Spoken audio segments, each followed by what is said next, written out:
One of the things that obviously is related to that I really loved in the book is this term content-free content, which I think as soon as you read or as soon as you hear, you kind of know what that means. And then you couple it with this other idea of people sharing BGOs you call blinding glimpses of the obvious, which I think is just a wonderful, phrase.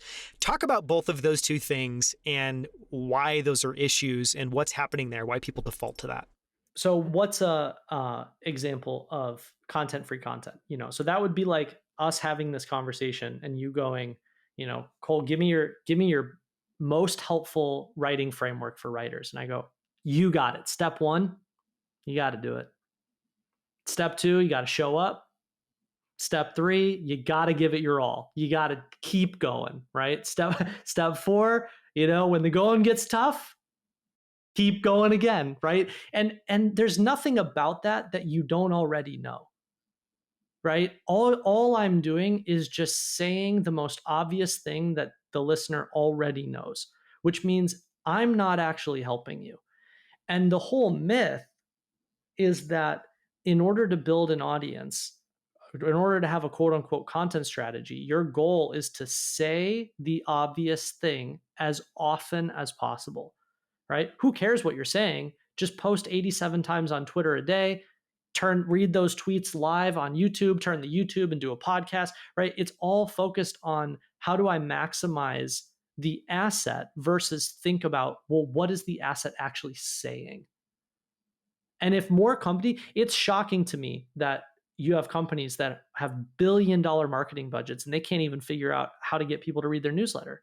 I'll tell you why. Because all you're doing is pumping out content-free content. No one subscribed to your newsletter needs to be told the key to starting a newsletter is to start a newsletter.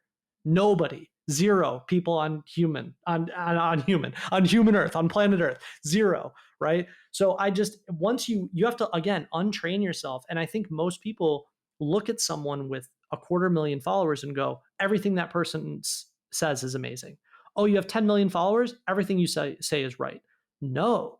Pretend you don't know how many followers they have. How would you evaluate the content? You'd probably be like, wow, this is really average and very not helpful, right? So you have to look at the quality of what's being said, not this perceived check mark of, oh, I'm this super special, famous person. No.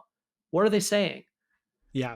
Do you have any tips on how people can spot that in their own writing? And what I mean by that is, I'm sure when you say that and you give that example, there's people like, oh yeah, okay, well, sometimes I do that.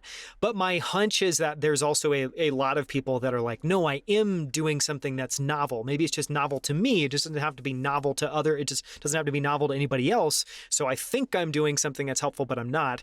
Do you have any good acid tests, any, I don't know, ways of helping people be able to see whether their content is content-free content? So it's a great question because, now the counterpoint, the nuance is there is a place for what we call obvious content. So obvious is like beginner stuff, super just press the button on the refrigerator. You know what I mean? Very basic. And there's a place for that if you understand what your niche is, who your audience is, and what problem you're helping them solve. Right? Because sometimes if you're a complete beginner, you need step 1. And if that's your goal, then yeah, you're successful at achieving that goal. But ultimately, as a writer, as a creator, even as an entrepreneur or business owner, your true aim is to move up the content pyramid from obvious creation to non-obvious, right? How are you starting to say things that people haven't heard yet? That's literally the definition of thought leader. You are leading with new and different thoughts, right? So in Ship 30, I do this thing with writers that I call the tequila test. The tequila test being, okay, let's say we're all sitting down and we're going to write an article called How to Have an Effective Morning Routine. And I ask everyone in the chat, what are the things that we should put in our article, How to Have an Effective Morning Routine? And everyone says the same stuff, right? Wake up on time, have a big glass of water, have your coffee, stretch, go for a run, right? We've all heard these things. There's not a morning article routine that doesn't have these things, right? And I go, okay, that's great. Now, after you read one of those, do you need to read any others? No, of course not, right? Because all of the others are just saying the same exact thing as the other one. So if I come along and I go, I'm going to write an article about how to have an effective morning routine. And the first thing that I give the reader is I go, hey, step one, the moment your alarm goes off, I want you to roll over, pop open some Azul tequila, and take a shot of tequila, right? Immediately, what happens? The reader goes, I've never seen that before. Oh, this is something different, right? So a very easy acid test for, are you writing obvious versus non-obvious or bottom of the barrel content-free content, is take a topic, make a list of all the things most people say about that topic, and now you don't say any of them. Now what do you do? Right? And that becomes your forcing function for how do you say something different. And yeah, you have a moment where you go, I don't know what to say. Oh, good. Hey, by the way, that's the whole point of being a writer.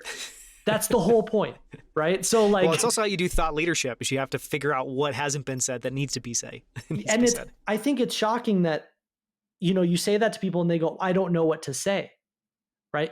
Like that is the whole point, right? That's the value. Yeah, the value is you going, I don't know what to say. Now let me go figure it out. Let me go create something, versus you don't need someone else telling you authenticity is key. If you don't know authenticity is key, you have a bigger problem.